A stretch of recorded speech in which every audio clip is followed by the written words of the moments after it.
Thank you for joining us on this platform today. But before we proceed, let us give you an insight of what you're about to watch now about a revelation coming from first-hand sources that had it very clearly that the delegates that came from United States of America and, of course, the Israeli government over Nnamdi Kanu will be leaving to Sokoto prison from Abuja, but before we come back to what we have in stock for you this today, let us listen to what this man is saying concerning his first-hand information about the delegates in Nigeria now.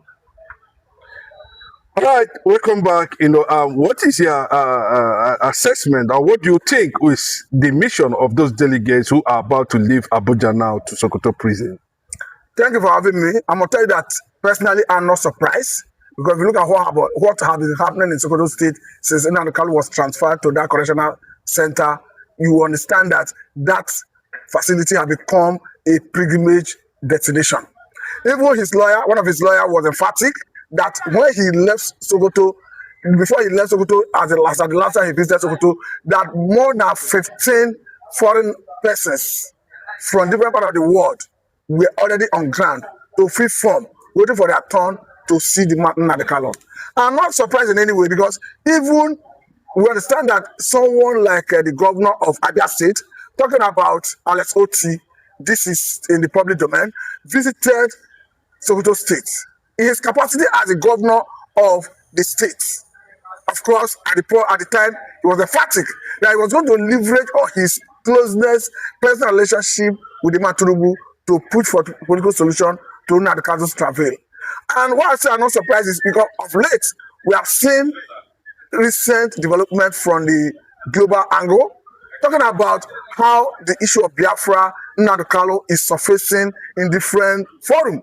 The latest one is coming from Israeli assets, where obviously the issue of Biafra was extensively discussed, and even in the castration of Nnamdi Kanu was equally discussed. I think in all of this, a point to the fact that all the work Nnamdi Kanu did before he was arrested are paying off. Because it was not by coincidence that you saw someone like the current chief of staff to the president of the United States of America, Susan Vile, who was at some point in this agitation a lobbyist hired by Nnamdi Kanu. You can see she's occupying a very strategic position. So when we start seeing some level of intervention from the global angle, we know that it's not coming by coincidence, that Nnamdi Kanu did so much due diligence before his incarceration. So in the coming days, just like as everybody watched that video, we are hoping that that meeting is going to yield results. But definitely, by the time they will have audience with Nnamdi Kanu, they will hear from him and they will give him the message, of course, they come with. Do not forget that even as we speak, a state in the United States of America already gave Nnamdi Kanu honorary citizenship. So meaning, by the time you are talking about Nnamdi Kanu, you are talking about a U.S. citizen, not just a Nigerian citizen, not just a UK citizen, but a US citizen. So many things have already fallen in pleasant places for the man Nnamdi Kanu. And I think, like I told you, this is not far-fetched. The man Nnamdi Kanu did so much in this regard before his incarceration. He was almost every part of the world. Of course, we understand that what he stood for is purely agitation for the sovereign state of Biafra as a threat in international laws, talking about UN Charter that talks about self-determination, and even an African Charter that talks about self-determination. And as I speak to you, these charters have been ratified in Nigeria. So it is not surprising when we see things falling in pleasant places for him, because it's not unexpected. Hence, himself have worked for it. So even recently, when we saw the official submitting of documents to, of course, this Hague yesterday by a very well-respected Biafran. You can clearly understand that perhaps this is the reason they say that the issue of Biafra is beyond any individual. Because at the time Nnamdi Kanu was incarcerated, before I knew it, we saw Ngozi Onabweze, who sprang up from the United States of America, carried on with agitation.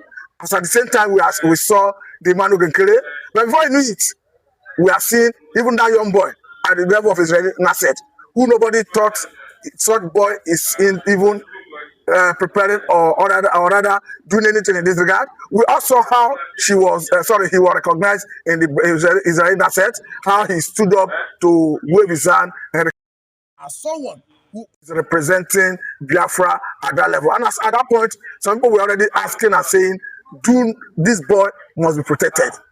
Going by what we know about agitation, that hence he has come out in the public space to make his intention known, just like every other Biafran who have made their intention known, who have done one or two things to advance the cause of Biafra, that this boy, as young as he is, he already knows what is good for his people, that he needs to be protected. And if you look at in Nigeria as we speak, you need to ask, why is the issue of renewed agitation for secession continue to reoccur?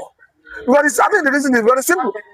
By the time the authority refuse to do the right thing, people will continue to agitate to secede from the country. But if you're talking about secession currently now, we are seeing a Sunday Igboho, getting involved into a political party. Does it mean that it was just the Yoruba nation, Oduduwa Republic, as at that time, they were just testing a cloud, or they are trying to spoil the Nnamdi Kanu's look as if they are working together. But in recent, what is your comparison with Nnamdi Kanu and Sunday Igboho currently now? I will tell you that Nnamdi Kanu stands out. There's no argument about that. Everybody can testify to that, judging by his antecedents and what he stood for and all the travel he has gone through, how he refused to be broken, he stayed high spirit and all of that. This can be attested to by everybody that visited him in custody. But the question is, the man, Sunday Igboho, I'm going to tell you that personally, I never thought it would turn out like this. I had high respect and regard for him, judging by what he stood for. But this is a man who, of course, was very unequivocal about the need for Oduduwa nation. He didn't just start and end it in Nigeria. As at the last count, we saw him going to United Kingdom, submitting a letter to the office of the Prime Minister of United Kingdom, demanding for Oduduwa nation. At the time, we condemned United Kingdom, even their consulate or rather embassy here in Nigeria, where they advised him to drop the agitation and join hands with other members under Nigerians to move Nigeria forward, just as we were asking United Kingdom. When your people wanted to exit European Union, did anybody ask you to drop the idea and join hands with other members European Union country to move European Union forward? But unfortunately, we are seeing a different dimension where a Sunday Igboho is seen in a cap branded that of APC. It's quite unfortunate, I'm going to tell you, but I don't want to lose my total regard for him.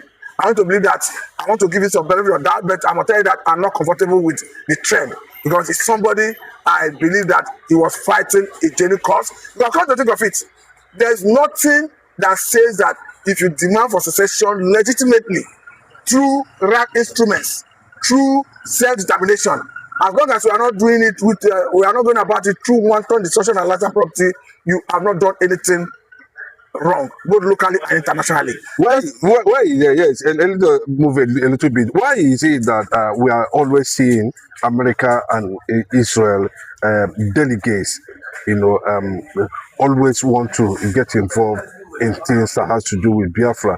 And in their visit to Nnamdi Kanu, is he connected about his appeal or unconditional release? The way it is, I'm going to tell you that it is a rap. It is difficult to decipher the reason, but I want to believe that whatever makes him get out of that captivity, as long as it's not, there's no condition attached to it, it's a welcome development. And even when we saw an honorary citizenship being given to one of the states in the United States of America, I want to believe that it's part of the strategy to drum for his release. So, whatever it is, I want to believe that the reason even the America, the Israel is always interested in anything that has to do with the Kanu and Kanu because they have seen what he stood for. And they have seen that contrary to the impression that comes from Nigeria, that the man is not a violent man. Because I want to tell you that for even Israeli parliament to recently accept that IPOB is not a terrorist organization, it's going to show you that they are not in agreement with whatever the Nigerian government is saying. The same way the world refused to see Nigerian militants in the creek under Yar'Adua as terrorists when the government of Yar'Adua was pressuring the international community to designate them as terrorists. I think that is the same fate Nigerian government is suffering. Because whether we like it or not, the whole world know that every issue that has to do with agitation for the seventh state of Biafra is brought out of genuine interest to protect the people. Because if you look at what is happening in Nigeria currently, a situation where life has become meaningless, life has become worthless, judging by the activities of the Fulani, Marudi Fulani killers, who the whole world have seen as terrorists.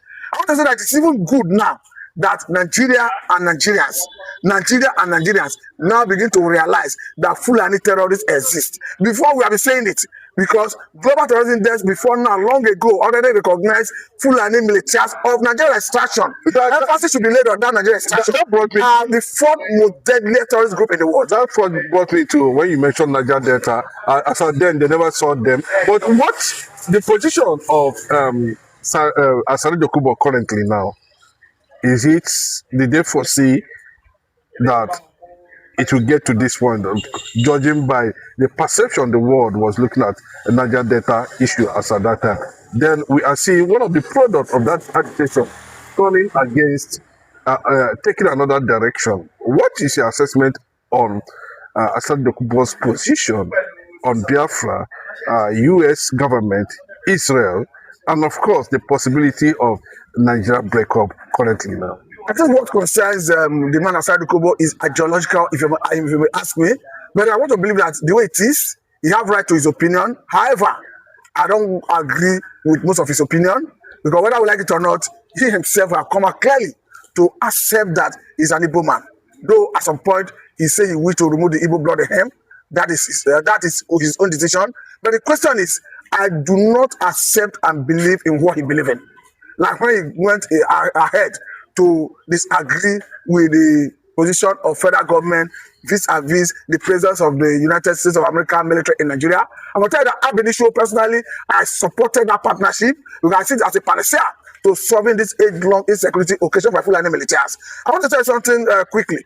That after the bombing of Lakunawa terrorist group in Tangaza local government area of Sokoto State on that Christmas day, that we do not see the bandits, the terrorists like Toji Bello, Ada Aleru come out publicly with impunity to threaten authorities. Even recently, when we saw Toji Bello in a video, he was already talking in a different tone, begging for peace, suing for peace. So that is what happens when you exercise the might of your sovereignty. And I continue saying it, and because I believe the essence cannot be overemphasized. As a country, we must possess monopoly of coercive power to smoke the terrorists out of the hiding places, set them running, and bring them to justice. Because as far as I'm concerned, it makes no sense sharing territories with nonsense actors. Finally, if at the end of the day, and the delegates we are not able to get exactly by persuading the federal government to release Nnamdi Kanu in all conditions, and by getting back to the people that actually asked this, send them to Nigeria, to report back, and we have this kind of situation where Nnamdi Kanu is being ordered by world powers, to assure us that the world powers is saying that Bola Ahmed Tinubu's government, the APC government, which is also a terrorist party, let me put it that way, should release Nnamdi Kanu with immediate effect. What do you think that should be the decision? Would actually Asura comply to that? I want to say that there are so many approaches by countries of the world. There are so many diplomatic pressure countries can use. But as it stands, I think we wait and see what will be the next line of action should all their demands meet brick wall. But for now, I think we're interested in Nnamdi Kanu's release. Okay. On a final note, would Bola Ahmed Tinubu do the needful? Or is still looking at the Fulanis before to determine whether he will release Nnamdi Kanu or not? Do you think that Bola Ahmed Tinubu can just willingly on his own, without any foreign or national pressure, release Nnamdi? I'll tell you that from my own understanding, based on his body language and based on what I can deduce as someone who analyzes the situation, that he will likely release the Nnamdi Kanu. The reason is not far-fetched, because as we have it, the Alessoti who have a personal relationship with Tinubu have made it clear are going to leverage on that relationship to secure his release. And apart from that, we have seen that monarch from Enugu State who told Tinubu to his face that the ball is in your court. You can see what happened that day, how even the Tinubu himself unconsciously burst into laughter. But we have seen situations like that in the past. That is what I'm saying. Happened. No. This is the first time we have seen this. This is the first of its kind. This is the first time somebody will be telling the government to his face, telling the president to his face that the ball is in your court. Let's play the ball the way it will suit the people. Netanyahu is telling Donald Trump, is that time we do the needful, that the kind of Christians and the Biafrans, the Middle Belt towns, will not stop any moment from now, any time from now. That the only thing that can, see to this ending of the insecurity in Nigeria is to finally restore and recognize Biafra. A lot of this has caused wide celebration in the southeastern part of Nigeria. What is your take as Netanyahu sending Easter message to the Igbos and to Nigerians? It was a direct message all over the world when Israel was actually marking their Passover, and of course Easter, sending a clear message to the world. In that message, the just massacre that has actually gone viral was also a point of reference, and the Israeli government, Benjamin Netanyahu, asserted through the president of Israel, Isaac Herzog, who led that speech and made it very clear that he talking about Christians all over the world, irrespective, where you are, and specifically, about the Christian persecution that is going on all around the world at the moment, given the biggest attack in Jos, where a lot of people were actually massacred on a Passover, Christmas festive, period, just few days after Christians has emerged from Lent, and that massacre actually, happened. That, of course, by the position of what Israel stood for, how Christian perceived Jerusalem to be. The Prime Minister of Israel now met with his cabinet and trying to, talk about what is actually going on. They now decided that, having assessed everything, they still stand on what they feel is the right thing to do, in trying to get world attention to a decision that they needed to do at this moment. And it was a mandate given to the president himself, Isaac Herzog, having direct backing of the Israeli Prime Minister, where he said that his own assertion and decision is that there's no two ways about it, because what is happening in Nigeria is religious based, extremism and all that, and they cannot stop. And the only way, is through a breakup and recognizing Biafra will end genocide in Nigeria. Recognizing Biafra will end genocide in Nigeria. That was what was the president himself, Isaac, Herzog, echoed around the world, thanking Benjamin Netanyahu, the Israeli government, for that understanding and positioning themselves for what is going to happen any moment, from now. So it was a direct message to the federal government of Nigeria, also a direct message to the Sultan of Sokoto, and a direct message to the caliphate, the Fulani caliphate, to get themselves prepared when the world will begin to take a certain decision. I remember before now, the United States government themselves warned that any further attack, that is, Dr. Sam Bromberg, who made it very clearly that any further attack, and attacks have been happening even after the Jos massacre. We are hearing that there were other attacks, reprisals attack and other attacks carried out by the same people, in Jos too, in Plateau, and that was actually what it is at the moment.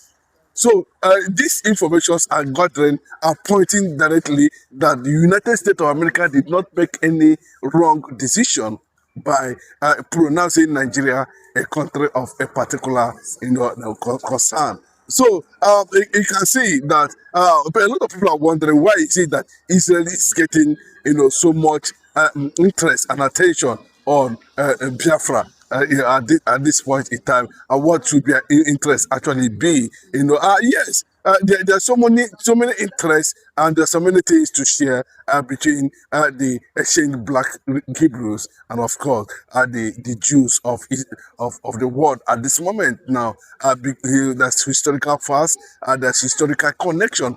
And also, Biafra is predominantly, Christians going through a persecution for over 60, 70 years at the moment. And remember what Israel actually went through during their own period. That sympathy is already, there. And they have seen that IPOB members are not hostile, people. They are not terrorists. They don't carry out anything that has to do that will jeopardize humanity and civilization.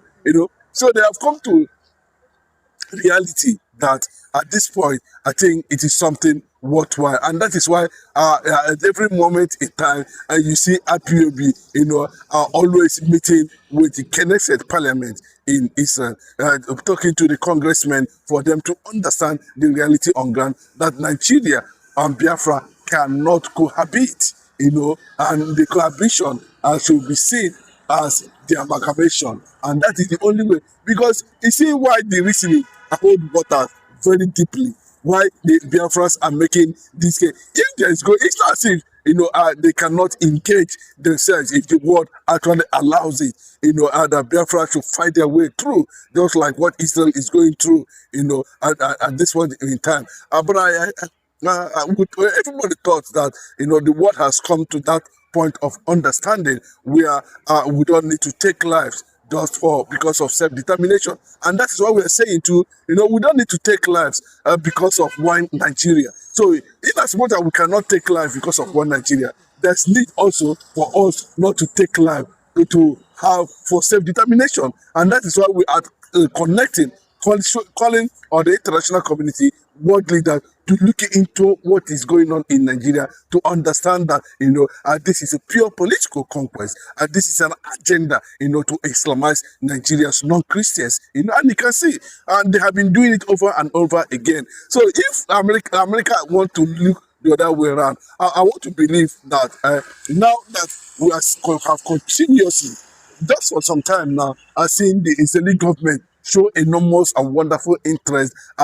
for Biafra to break out from Nigeria. It is going to be of immense benefit to the two countries in terms of relationship, in terms of bilaterals, in terms of treaties, and in terms of standing and protecting the black race, the black Africa, and of course a modern nation that everybody can be proud of. I always say that in black, I'm not talking about North Africa, I'm talking about black Africa, countries, we have not been able to see any African